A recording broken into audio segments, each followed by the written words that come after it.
Welcome take बेटा गुरु। मैं आपका विकास आपको अपने चैनल में एक बार फिर स्वागत करता हूं। तो स्टूडेंट, आप चैनल पर नए हैं, चैनल को सब्सक्राइब कर लें, बेल आइकन को प्रेस कर लें, इसी वीडियो की अपडेट नोटिफिकेशन आपको मिल सके। और टेलीग्राम ग्रुप यहां पे मैंने बना दिया, इसका लिंक आपको हर वीडियो के डिस्क्रिप्शन में और आपको यहाँ पे मिल जाएगा, जिसको आप ज्वाइन कर ले। इसमें आपको सारी अपडेट्स और नोटिफिकेशन आपको सबसे पहले प्रोवाइड की जाती है। तो आज हम बात करेंगे आपके स्टूडेंट, क्लास नंबर 3 होगी हमारी, किसकी? पाइथन की, जो हमारी चल रही थी। 2 क्लासेस हमने आपको प्रोवाइड की थी, काफ़ी अच्छी रिस्पांस रहा है और काफ़ी लोगों ने ज्वाइन किया है और काफ़ी पॉजिटिव रिजल्ट मिला है और काफ़ी लोगों को समझ में भी आ रही है। ठीक है, तो ये क्लास नंबर सेकेंड यहाँ पे अवेलेबल है। फ्लो चार्ट, अभी एक फ्लो चार्ट की एक क्लास और देंगे जिसमें कि इंपॉर्टेंट्स हमको प्रोग्राम आपको समझाने हैं, जो कि देखिए अगर आप सिलेबस को दिखाते हैं तो पूरा सिलेबस में यहाँ पे एलोग्राथमिक एंड फ्लो चार्ट का हमने आपको आधा लगभग कंप्लीट कर दिया था यहाँ तक। और इसमें हमने सिर्फ आपको क्या नहीं बताया था, प्रोग्राम नहीं बताया था। यहाँ तक पूरा कंप्लीट है। कुछ यहाँ पे प्रोग्राम दिए गए हैं, जैसे कि find the largest number in array, print element of triangle, etcetera. तो इसमें से मैं कुछ आपको 5 से 10 प्रोग्राम की एक कंप्लीट वीडियो बना दूंगा, जिसमें कि बेसिक जो प्रोग्राम्स होते हैं फ्लो चार्ट से, वो आपको एक्सप्लेन कर दूंगा। कौन कौन सी कंडीशन आके कौन कौन से बॉक्सेस वहाँ पे सिंबल्स जो है वहाँ पे यूज होंगे, उसके लिए एक अलग से हम चैप्टर आपको कंप्लीट कर देंगे। देखिए हमारी जो क्लास होगी वो बिल्कुल फ्रेश होगी, उसमें आपको किसी प्रकार की नॉइस नहीं देखने को मिलेगी। आपको यहाँ पे सिर्फ क्लास ही क्लास समझाई जाएगी और भी किसी प्रकार की बातें यहाँ पे नहीं होती हैं। ठीक है, तो अब मैं आपको आज बात करूंगा, मोस्ट इंपॉर्टेंट टॉपिक है एक, जिसको हम कहेंगे पाइथन की कीवर्ड। तो ये एक तरह से हम इसको कहते हैं, ये मोस्ट इम्पॉर्टेंट होता है। कीवर्ड जो होता है किसी भी प्रोग्रामिंग लैंग्वेज का, आप एक तरह से कह सकते हैं हार्ट होता है। बगैर कीवर्ड्स के आप कोई भी प्रोग्रामिंग लैंग्वेज में प्रोग्राम को कंपाइल नहीं कर सकते हैं। ठीक है, तो कोई भी अगर हम प्रोग्रामिंग लैंग्वेज की बात करें, बेसिक से लेके सी से स्टार्ट करते हैं और आगे बढ़ते जाएंगे सी प्लस प्लस, आगे बढ़ते जाएंगे जावा और पाइथन, या फिर हम आते हैं वेब एप्लीकेशन में, तो वहाँ पे हम HTML CSS जावास्क्रिप्ट, किसी भी अगर प्रोग्रामिंग लैंग्वेज की बात करें तो वहाँ पे कीवर्ड्स जरूर आपको देखने को मिलेंगे, क्योंकि कीवर्ड्स के बगैर आप कोई भी प्रोग्राम को समझ नहीं सकते हैं कि हमको यहाँ पे कौन सी कंडीशन लगानी। अब यहाँ पे हम कौन सा अ, वो एलोग्रिथमिक लगाएं, कौन सा प्रोसीजर लगाएं जिससे कि यहाँ पे कंडीशन वर्क करे। जैसे कि मान लीजिए अगर हमको कोई प्रोग्राम को सी लैंग्वेज में हम प्रिंट करते थे, यानी कि प्लस करते थे, वहाँ पे एडिशन, यानी कि एडिशन ऑपरेटर का यूज़ यहाँ पे करते थे और a प्लस बी का कंडीशन लगाते थे, इससे उसके बाद ये हमारा प्रिंट होता था। ठीक है, तो उसी प्रकार से कीवर्ड्स हैं यहाँ पे, अलग अलग प्रकार के कीवर्ड्स यहाँ पे यूज़ होते हैं पाइथन में।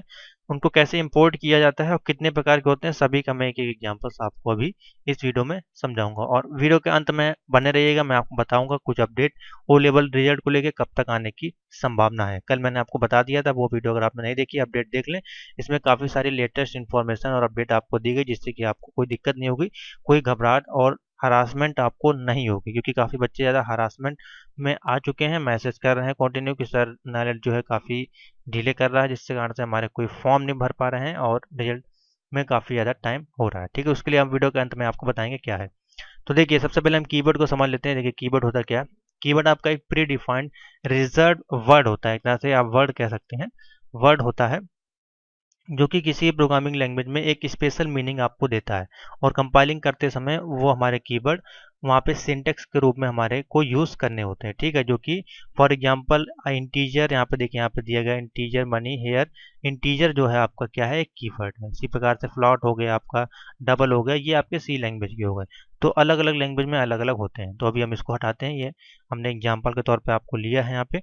अब हम आते हैं सीधे कीवर्ड पे। ठीक है, तो हमारे पास पाइथन के जो कीवर्ड का चैप्टर अगर आपने PDF परचेस की होगी तो उसमें आपको ये सारे टॉपिक आपको मिल जाएंगे। पेज नंबर 5 पे आप जाके देखिए, हिंदी वाली PDF नोट्स में।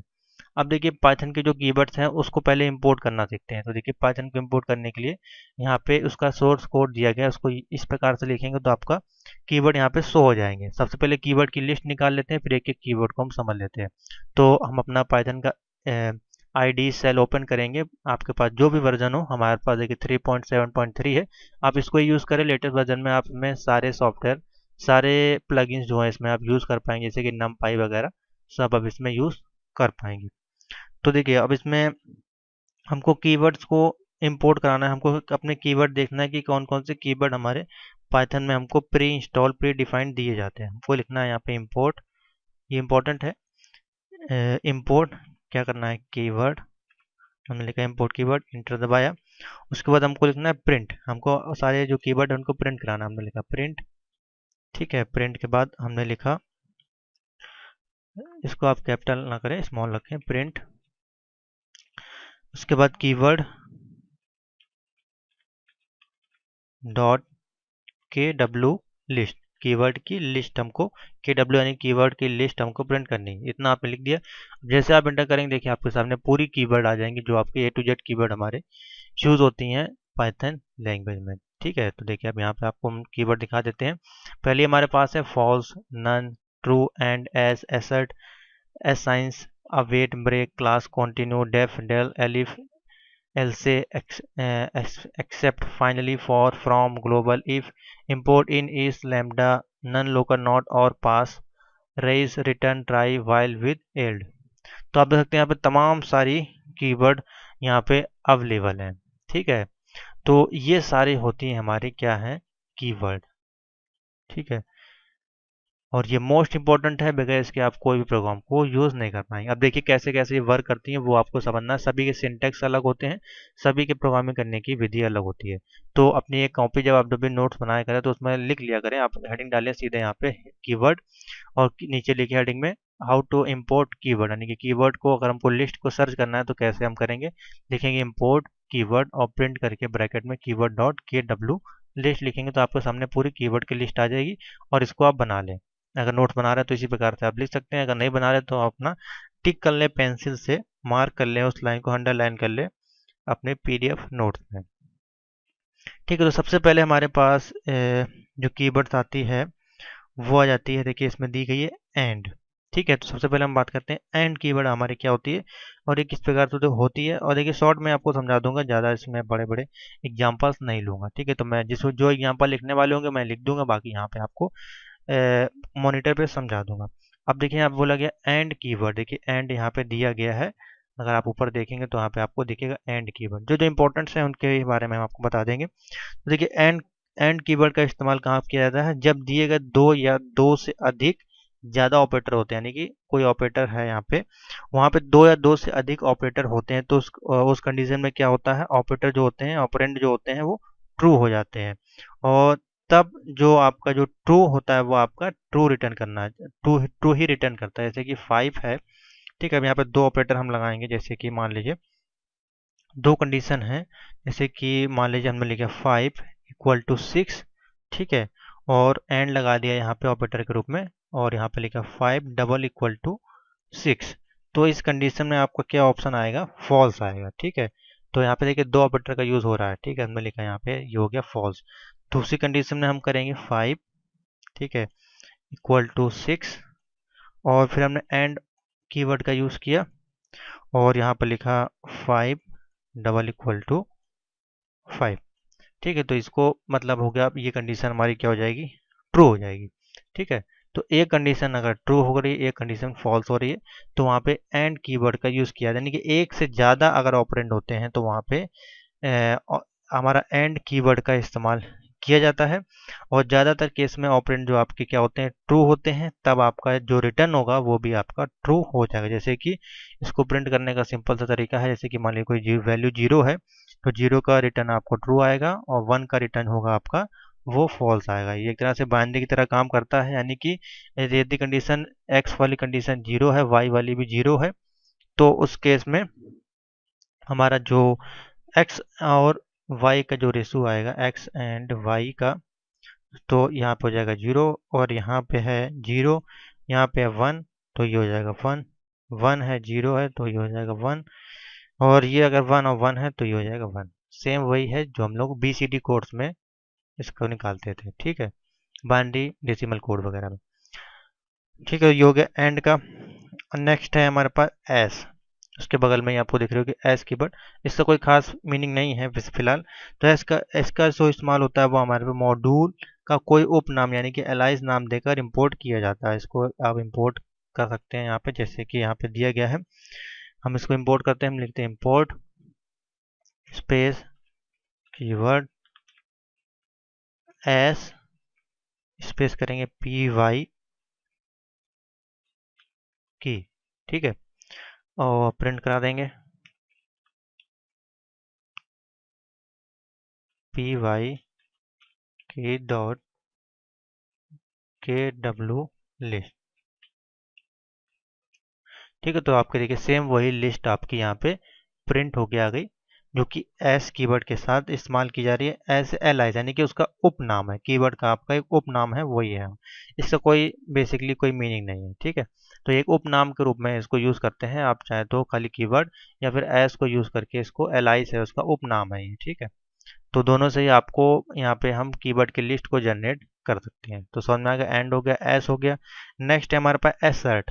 ठीक है, एसर्ट के बारे में देख लेते हैं। इसका प्रयोग थोड़ा सा किया जाता है, ये आपका थोड़ा सा नया भी है और ये आपको उसमें नहीं मिलेगा। किस में नहीं मिलेगा? सी लैंग्वेज में।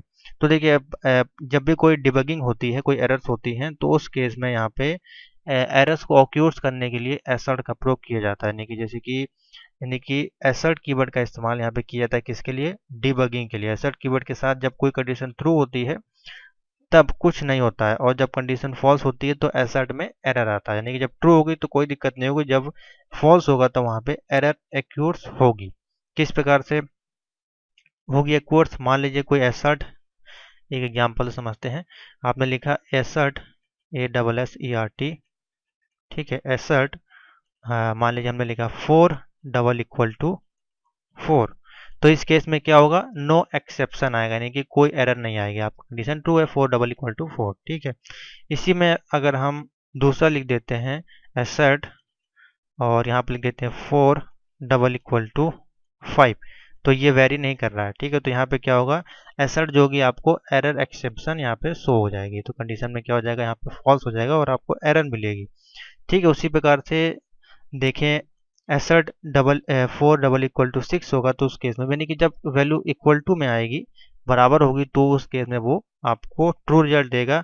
अगर फॉल्स होगी तो वहाँ पे आपको एरर दे देगा। ठीक है, तो इस प्रकार से इसका प्रयोग किया जाता है एरर को समझने के लिए दो कंडीशनों के बीच में। तो ये हो गया एसर्ट। उसके बाद एक मोस्ट इंपॉर्टेंट कीवर्ड है यहाँ पे, अभी हम इसको ब्रेक कर रहे हैं इन दोनों को। सीधे आते हैं हम ब्रेक कीवर्ड पे, जो कि मोस्ट इंपॉर्टेंट आपकी पूछी जाती है। ये 3 नंबर में आपको ये देखने को मिलेगी। तो ब्रेक कीवर्ड का उपयोग किस लिए किया था? सिंपल सा है, कोई भी हम न्यूमेरिक वैल्यू अगर लिखते हैं इस प्रकार से, तो उनको वो ब्रेक करने का काम करती है। यानी कि मान लीजिए हमने 1 से लेकर 5 तक की सीरीज दी, तो वो आपको एक लास्ट की जो वैल्यू होगी उसको ब्रेक करके 1 2 3 4 ही आपको प्रिंट करेगी। जैसे कि कुछ इस प्रकार से इसको हम लिख के दिखाते हैं। यहाँ पे हमने लिखा कोई नंबर इक्वल टू, और नंबर को लिखने के लिए ब्रैकेट में हम आएंगे इस प्रकार से। ठीक है, 3 4 5 ये लिखा। अब हम यहाँ पे कंडीशन लगाते हैं फॉर एन इज आपकी क्या है? यहाँ पे नंबर्स हैं। ठीक है, ओ सॉरी, यहाँ पे मैंने लिख दिया इन, लिख दिया फॉर एन इन नंबर। ठीक है, अब यहाँ पे हमको नंबर देना है, प्रिंट क्या करना है हमको? नंबर। ठीक है, अब इफ एन है वो डबल इक्वल टू किसके बराबर है? 4 के। ठीक है, अब यहाँ पे देखिए आउटपुट आएगा। हमको क्या लिखना है? ब्रेक करना है। अब यहाँ पे हमको क्या करना है? इसको ब्रेक करना है। तो देखिए आउटपुट आपको मिल जाएगा 1 2 3 4। अब यहाँ पे हमने ब्रेक क्यों किया? यहाँ पे देखिए हमें लिखा कंडीशन लग गया इफ 4 डबल इक्वल टू 4, यानी कि जब n की वैल्यू जो होगी 4 तक पहुंच जाएगी, उसके बाद वो कंडीशन ब्रेक कर देगा। अभी यहाँ पे हम देखिए नंबर को बढ़ा देते हैं। यहाँ पे मान लीजिए, यहाँ तो बढ़ेगा नहीं, फिलहाल हमको फिर से कंडीशन लिखनी पड़ती है। तो यहाँ पे अभी हम एक कंडीशन और देखते हैं, मान लीजिए लिख देते हैं नम्स। ठीक है, इक्वल टू और ब्रैकेट में 1 2 3 4 5 6 7, ये कंडीशन लगाते हैं फॉर एन इन नम्स। ठीक है, प्रिंट कराना है हमको, देते हैं n if n double equal to, अब यहाँ पे लिखते हैं 6। हमने 7 तक की वैल्यू दी 6, तो ये देखिए 6 तक की वैल्यू को प्रिंट करेगा, उसके बाद वो उसको ब्रेक कर देगा। हम लिखते हैं ब्रेक। तो ये है आपका ब्रेक स्टेटमेंट, इस प्रकार से यूज होता है। तो 1 2 3 4 5 6, तो ये लास्ट की वैल्यू जो होगी वहां से वो उसको टर्मिनेट कर देगा, ब्रेक कर देगा। ठीक है, समझ में आ गया। तो ये है हमारा यूज ब्रेक स्टेटमेंट का। आगे चलते हैं, नेक्स्ट स्टेटमेंट हमारे पास है इसमें जो कि है क्लास। क्लास इसका है बेसिकली, क्लास क्लास आपका है यूजर डिफाइंड के लिए बेसिकली यूज होता है। यहाँ पे देखिए, यहाँ पे दिया गया होगा बगल में क्लास। तो इसका प्रयोग क्या है, यूजर द्वारा क्लासेस को डिफाइन करने के लिए ये कोई भी क्लास कीवर्ड का इस्तेमाल यहाँ पे किया जाएगा। जैसे कि क्लासेस में एट्रीब्यूट होते हैं और कुछ मॉड्यूल्स होते हैं आपके, ठीक है। तो इसमें देखिए किस प्रकार से यूज होगा, जैसे कि हमको क्लास को यूज़ करना है। देखिए क्लास का फंक्शन किस प्रकार से यूज़ करेंगे, नीचे आते हैं, यहाँ पे लिखते हैं, या इसको हम फिर से ओपन करते हैं। तो देखिए कुछ इस प्रकार से हमको लिखना है क्लास माई क्लास, ठीक है। आपने यहाँ पे एक डेफ यहाँ पे कीवर्ड, इसको हम आगे यूज़ करेंगे, डेफ का कीवर्ड आपको बताएंगे। देखिए डेफ कीवर्ड का इस्तेमाल हम लोग कब करते हैं, देखिए बता देते हैं आपको। डेफ कीवर्ड का इस्तेमाल जो होता है यूज़र डिफाइंड फंक्शन बनाने के लिए किया जाता है। हमको एक यूज़र डिफाइंड फंक्शन बनाना था जो कि एक क्लास था, और क्लास का जो क्लास क्या होता है, यहाँ पे एक यूज़र द्वारा क्लासेस को डिफाइन करने के लिए, यूज़र द्वारा जो भी हम क्लास डिफाइन करेंगे उसको डिफाइन करने के लिए यूज़ किया जाता है क्लास फंक्शन का। और डेफ जो है यहाँ पे यूज़ किया जाता है किस लिए, किसी भी चीज़ को डिफाइन करने के लिए, ठीक है। जो डेफ का यहाँ पे हम लोग यूज़ कर रहे हैं वो अभी हम आपको आगे बताएंगे। फिलहाल अभी इसको हम यहाँ पे ड्रॉप करते हैं, ठीक है। तो दोनों का अलग अलग है। डेफ का जो इस्तेमाल किया जाता है वो यूज़र डिफाइंड फंक्शन बनाने के लिए किया जाता है। तो यहाँ पे यूजर डिफाइंड फंक्शन हमने क्या बनाया, एक फंक्शन बनाया है माई क्लास नाम से, जिसमें कि हम यूजर डिफाइंड फंक्शन को यूज करके हम हेलो को प्रिंट करवा रहे हैं, ठीक है। तो क्लास हमारा क्लास कीवर्ड हो गया। उसके बाद हमने एक यूजर डिफाइंड फंक्शन लिया माई क्लास, और माई क्लास डॉट फंक्शन हमने इसको प्रिंट करा दिया हेलो से। अब देखिए किस प्रकार से ये प्रिंट होगा उसको समझते हैं। हम यहाँ पर दबाते हैं F5, इसको आपको सेव करना है। जैसे आप सेव कर लेंगे तो आपका प्रिंट हो जाएगा हेलो, ठीक है। यूजर डिफाइंड फंक्शन के द्वारा हम इसको प्रिंट कर सकते हैं। तो बहुत ही सिंपल सा। अभी हम लोग डेफ पे भी आएंगे, उसका भी एग्जांपल देखेंगे। तो ये हो गया आपका एग्जांपल क्लास का। अब यहाँ पे आता है कॉन्टिन्यू। अब नाम सही है तो आप समझ सकते हैं कॉन्टिन्यू का मतलब क्या हो सकता है, यानी कि लगातार। कॉन्टिन्यू का मतलब यहाँ पे है लगातार, यानी कि कोई भी हम मान लीजिए आउटपुट लगा रहे हैं तो वहाँ पे कौन सी कंडीशन लगेगी, लूप की कंडीशन वहाँ पे आएगी, ठीक है। क्यों लूप की आएगी, क्योंकि कॉन्टिन्यू यानी कि वो लूप है वो टर्मिनेट नहीं होगा, कॉन्टिन्यू आपका एक्सिक्यूट होता रहेगा, कंपाइल करता रहेगा, इटरेट करता रहेगा। जैसे कि फॉर एग्जांपल मान लीजिए हमने कोई वैल्यू प्रिंट करी 1 से लेके 10 तक की, ठीक है। तो उसमें से हमने बीच में से किसी वैल्यू को स्किप कर दिया, तो वहाँ पे वैल्यू स्किप होने के बाद भी वो वैल्यू कंटिन्यू प्रिंट होगी जब तक कि हमारा आउटपुट हमको नहीं मिल जाएगा। जैसे कि 0 मान लीजिए 1 से लेके मान लीजिए ए बराबर हमने दिया कोई वैल्यू 0, ठीक है। यहाँ पे समझें आप जरा इस एग्जाम्पल को। कौन सा फीचर है ये, कौन सा कीवर्ड है, कॉन्टिन्यू कीवर्ड की हम बात कर रहे हैं, जो कि मैं आपको इसमें दिखाता हूँ लिस्ट में। तो ये आ जाती है आपकी, ये है कॉन्टिन्यू कीवर्ड, ठीक है। किस प्रकार से वर्क करेगी इसको समझें। मान लीजिए ए बराबर हमने दिया यहाँ पे 0, ठीक है। ए बराबर 0 दे दिया, जबकि वाइल हमने लगाया कंडीशन, यहाँ पे लूप लगेगा यहाँ पे वाइल, और a is less than equal to 10 तक की वैल्यू हमको प्रिंट होनी है, इससे छोटी वैल्यू हमको प्रिंट करनी है। और यहाँ पे हम स्किप कर रहे हैं किसको, बीच में से, यानी कि 10 का आधा कर लेते हैं, यानी कि हम 5 को यहाँ पे जो है स्किप कर लेंगे। तो उसके लिए हम क्या करेंगे, इफ ब्रैकेट ओपन करेंगे, ए डबल इक्वल टू 5 को हम क्या कर रहे हैं यहाँ पे स्किप कराना है, यानी कि 5 प्रिंट नहीं होगा, उसके बाद की वैल्यू प्रिंट होंगी। तो सिंपल सा है, यहाँ पे हम क्या एक फॉर्मूला लगाएंगे, ए इक्वल टू ए प्लस 1, यानी कि ए की वैल्यू जो भी हम देंगे उसमें एक एक ऐड होता जाएगा, ठीक है। और उसके इसको लिखने के बाद यहाँ पे लिख देंगे हम कॉन्टिन्यू, यानी कि 1 से लेके 5 तक वो प्रिंट करेगा, 5 को स्किप करेगा, उसके बाद 5 में फिर एक ऐड करके 6 में जाएगा, और वहां से फिर वो कॉन्टिन्यू हो जाएगा। यानी कि इसको इस कंडीशन को स्किप करने के बाद वो फिर से कॉन्टिन्यू होगा। यहाँ पे हमने कंडीशन लगा दी, 1 से लेके 5 तक प्रिंट होने के बाद 5 को स्किप करेगा, उसके बाद कॉन्टिन्यू कर देगा, इसलिए हमने यहाँ पे लगाया कॉन्टिन्यू। इसी के लिए इसका यहाँ पे कॉन्टिन्यू कीवर्ड का यूज किया जाता है। अब इसको प्रैक्टिकली अगर समझना है तो मैं आपको लिख के दिखा देता हूँ कोड, ये किस प्रकार से वर्क देखिए करेगा। तो हम ले लेते हैं यहाँ पे न्यू फाइल को, इसको हम बंद कर देते हैं। तो ये देखिए, ठीक है जी, ये आपका नोटपैड वर्जन है आपके पाइथन का। इसमें आप यूज़ करेंगे तो आपको कोई एरर वगैरह जल्दी देखने को नहीं मिलेगा। इसको किस प्रकार से लिखते हैं उसको देखते हैं फटाफट। हम लिखते हैं ए इक्वल टू 0, ठीक है, हमने लगाया व्हाइल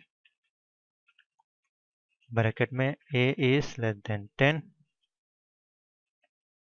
ठीक है, ये लगा दिया कंडीशन। नीचे आते हैं, इफ हमने क्या बताया था आपको, a है डबल इक्वल टू 5, हमको 5 को जो है यहाँ पे स्किप कराना है। प्रिंट प्रिंट अब हमको स्किप क्या कराना है, SKIPPED स्किप हमको करना है वैल्यू ऑफ इस ए में हमको जो भी वैल्यू देंगे उसको हमको स्किप कराना है। वो वैल्यू कुछ भी हो सकती है, यानी कि 5 होगी। अब यहाँ पे फॉर्मूला लगाना है a, जिससे कि हमको कॉन्टिन्यूस को ऐड कर पाए, a+1। नीचे आए, अब हमको क्या लगाना है यहाँ पे कीवर्ड कॉन्टिन्यू।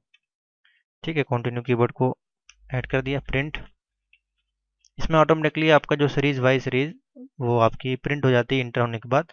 आपको इसको माउस से करेक्शन करने की जरूरत नहीं होती। अब वैल्यू हमको देनी है, वैल्यू ऑफ इस value of A is a की वैल्यू यहाँ पे जो प्रिंट होके आएगी, कॉमा ए। अब देखिए यहाँ पे हमको फिर से एक बार लगानी है कंडीशन कंटिन्यू करने के बाद, क्योंकि एक 5 को स्किप करने के बाद वो फिर 5 के बाद से उसको जोड़ेगा, यानी कि 6 करेगा, 7, 8 और 9 तक की वैल्यू आपको प्रिंट करके देना है उसको। ठीक है, 10 से छोटी होनी चाहिए और बीच में से एक स्किप होनी चाहिए। हम यहाँ पे फिर से वही कंडीशन लगा देंगे, तो a=a+1। इसको हम F5 दबाएंगे, ओके करेंगे, सेव करेंगे। यहाँ पर लिख दीजिए कंटिन्यू। इसी प्रकार से सारे कीवर्ड आप सेव कर सकते हैं। ठीक है, जैसे आप रन कराएंगे देखिए आपको लिख के आ जाएगा 0, 1, 2, 3, 4, 5 और स्किप वैल्यू कौन सी है, इस आपके 5 है। ठीक है, उसके बाद देखिए कंटिन्यू वो जा रहा है 6, 7, 8, 9। ठीक है, तो ये कंडीशन हमने प्रिंट की थी, वही कंडीशन हमने यहाँ पे लिखी है। मैं आपको दिखा देता हूँ, तो ये देख सकते हैं यहाँ पे ऑफ लिख दें। ठीक है, तो ये देख सकते हैं। अब हमने देखिए कंडीशन लगाई थी a=0 while a is less then 10, यानी कि 10 से छोटी वैल्यू हमको प्रिंट करनी है, जिसमें से हमको a=5 को स्किप करना है। देखिए प्रिंट होगा, आपको वो शो कर लेगा स्किप्ड वैल्यू कौन सी इसमें से है, 5 है। बाकी आपकी 1 से लेके आप किसी भी वैल्यू को स्किप कर सकते हैं। हमने 5 को किया, अगर आप चाहते हैं यहाँ पे 7 को स्किप करना, हम लिख देते हैं 7। बस इसको आपको कर देना है सेव। आपका देखिए वो 7 वैल्यू को स्किप करके यहाँ पे शो करेगा। ठीक है, तो ये है बेसिकली कॉन्टिन्यू फीचर। कंटिन्यू के बाद आ जाता है हमारे पास डेफ कीवर्ड, जो कि यहाँ पे दिया गया है। ये है डेफ, उसके बाद डेल। ये काफ़ी अच्छे कीवर्ड, काफ़ी कीवर्ड मैंने आपको इस वीडियो में समझा दिए हैं। आगे चलते हैं और देखते हैं डेफ कीवर्ड। तो डेफ कीवर्ड का इस्तेमाल बेसिकली किस लिए किया जाता है, मैंने आपको बताया, यूज़र डिफाइंड फंक्शन बनाने के लिए किया जाता है। जो भी यूज़र द्वारा डिफाइंड किए जाते हैं, जो कि हमारे आपके द्वारा डिफाइंड किए गए फंक्शन को यूज़र डिफाइंड फंक्शन कहते हैं। तो देखिए इसको भी दिखा देते हैं, डेफ कीवर्ड नाम से आप इसको सेव कर सकते हैं अपने पाइथन प्रोग्राम में। ठीक है, तो हम लिखते हैं यहाँ पे इसका यूज़ करने के लिए डेफ का, तो देखिए हम लिखेंगे डेफ।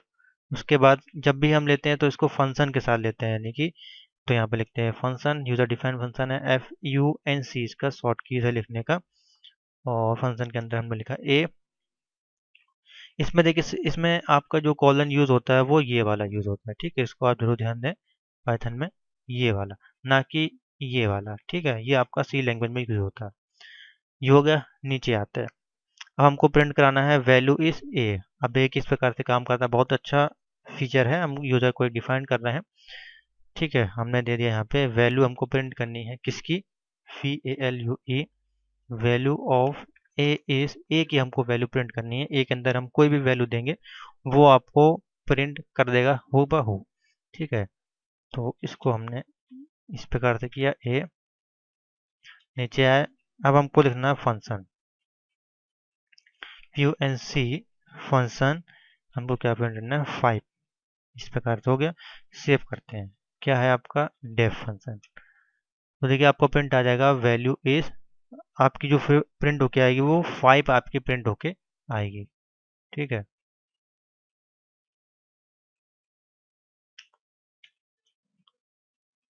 ठीक है, तो वैल्यू ऑफ ए इज 5, ये आपको प्रिंट होके मिल जाएगा। तो आपने एक यूज़र को डिफाइन कर दिया जो कि आपका क्या है, ए, फंक्शन ए, और उसको हमने प्रिंट करा दिया इस प्रकार से। अब ये अलग अलग होता है, आप खाली अगर आप बोलेंगे कि हमको खाली 5 प्रिंट करना है तो हम खाली 5 लिखते हो तो भी 5 प्रिंट हो जाता है। लेकिन हमको अगर एक से ज़्यादा फंक्शन को प्रिंट करना है तो वहाँ पे अलग अलग हमको यूज़र को डिफाइन करना पड़ेगा, तब हमको वैल्यू प्रिंट करनी पड़ेगी। यानी कि मान लीजिए ए है, बी है, तमाम तरह के फंक्शन है, तो उसमें अलग अलग वैल्यू को प्रिंट करने के लिए, उसको शो करने के लिए यूज़र डिफाइन और डेफ फंक्शन का यहाँ पे यूज़ किया जाता है।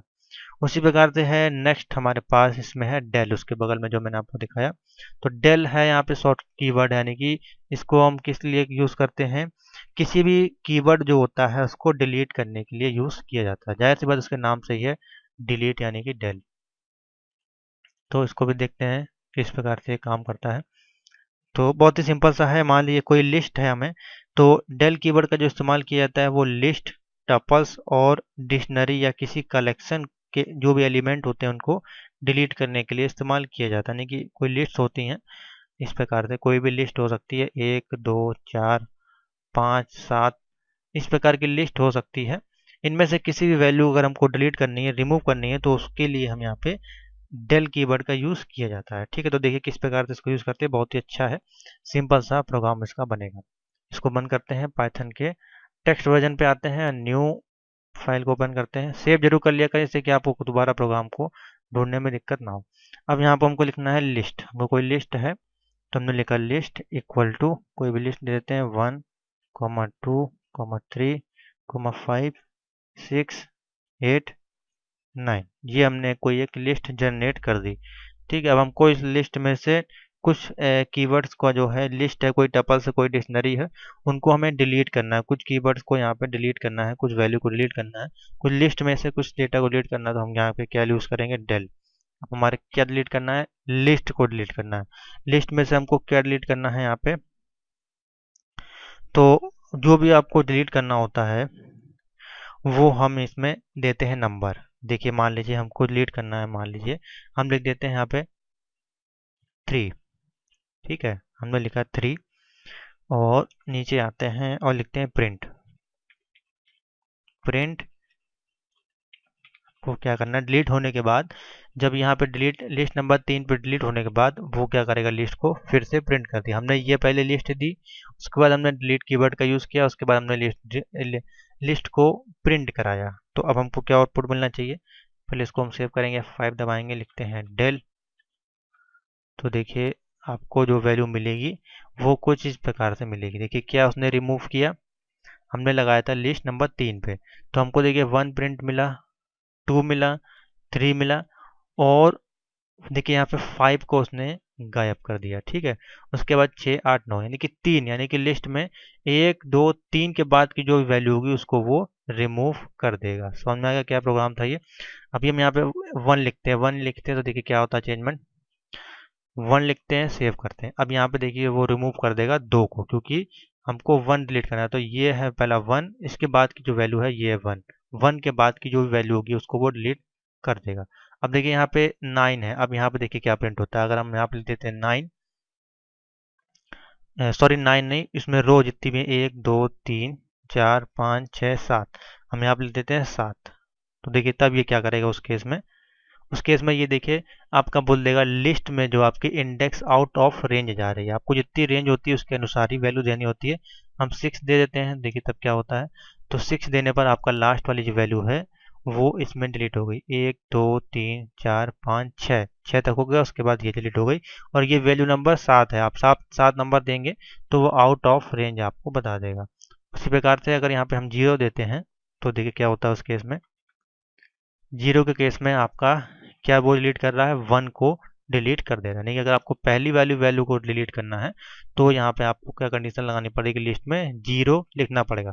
तो और जो प्रोग्राम होते हैं उसमें 0 का कोई वैल्यू नहीं होती, लेकिन पाइथन में आपको 0 का भी यूज़ करना है। ठीक है, तो ये है टोटल आपका कमांड किसका, डेल कीवर्ड का। डेल कीवर्ड का उपयोग किसी भी लिस्ट में, या फिर कोई लिस्ट हो सकती है, कोई टपल्स हो सकते हैं, कोई डिक्शनरी हो सकती है, ये इस प्रकार से आप कह सकते हैं। कोई लिस्ट में हो गई तो आप पे कोई नंबर वैल्यू हो गई, कोई टपल्स हो गए, या डिक्शनरी हो गई, या अल्फ़ाबेट होगा, यानी कि एप्पल है, फ्रूट है, किसके नाम है उनको रिलेट करना है, इस तरह से भी आप उसको यूज़ कर पाएंगे।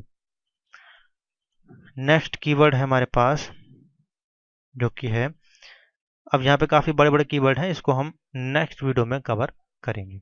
ठीक है, तो वीडियो काफ़ी लंबी हो गई है। तो अब आपको एक चीज़ और बता दें रिजल्ट्स के बारे में। तो देखिए काफ़ी बच्चों ने मेल किया था नाइलेट को और मैसेज भी किया पर्सनली, जिनके पास जो भी सोर्सेस हैं, कॉन्टेक्ट्स हैं, तो उसके आधार पर कुछ कमेंट्स आए हैं हमारे पास। तो 25 मई को उन्होंने आश्वासन ऐसा कुछ सुनने में आया कि दिया है कि आपका डिक्लेयर होने का कुछ चांस है। तो मैंने कल वाली आपको वीडियो में बता दिया था कि 20 से लेकर 30 के बीच में हमको जो मैसेज प्राप्त हुआ है उसके माध्यम से डिक्लेयर होना चाहिए, क्योंकि ट्रिपल सी के डिक्लेयर होगा यहाँ पे। तो अब बचा है वो ओ ए लेवल का ही बचा है।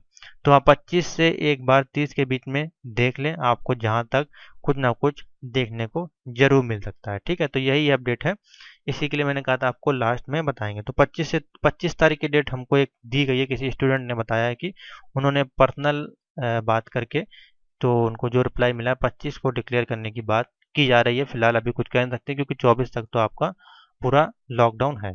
ठीक है, तो जैसा होगा वो हम आपको बता देंगे। फिलहाल आप वेट करें, वीडियो को लाइक शेयर और सब्सक्राइब करें, इससे कि आपको इसी प्रकार की इंपॉर्टेंट वीडियो मिल जाए। काफ़ी लंबा टॉपिक है, एक ही वीडियो में कवर नहीं हो पाएगा, इसको हम शॉर्ट में आपको सेकंड पार्ट में और जो कीवर्ड्स हैं उसको हम एग्जाम्पल के तौर साथ आपको सॉल्व करवा देंगे।